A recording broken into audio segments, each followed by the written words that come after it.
Oh my God, यो तपाईँ भाटबटिनीको दृश्य हेर्दै हुनुहुन्छ। यो विराटनगरको भाटबटिनीलाई पनि छोडेनन्। हेर्नुहोस् यहाँ कस्तो छरपष्ट परेको छ सबै।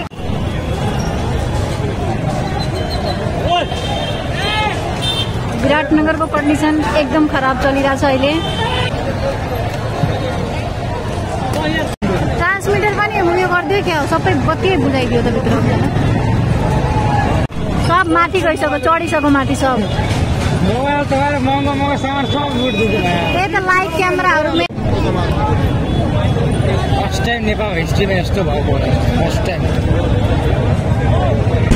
ओ माई गयो। एटीएम सहित जलाइरहेछन् उता। एटीएमबाट हुँदै हुँदै सायद पुरै भाटबटिनीमै लाग्ने भयो। अब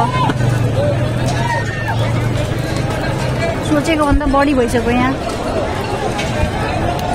यो आगो एकदम तेजीले माथि गइसकेको छ र भित्र धेरै मान्छेहरू पनि छन् छिरेको। कतिको ज्यान पनि जोखिममा छ सायद।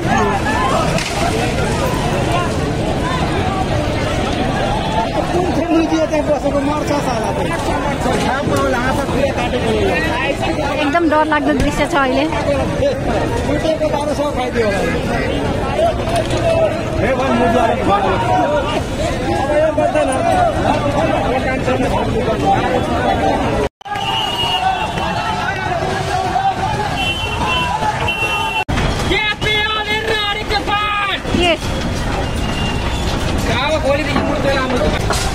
एटीएम छ नि, एटीएममा आगो लाग्यो अनि माथि गयो आगो सबै। त्यही त एटीएममा पनि लगायो। अब केही पनि बज्दैन। यहाँ तल गोदाम छ, त्यहाँ पनि गइहाल्छ।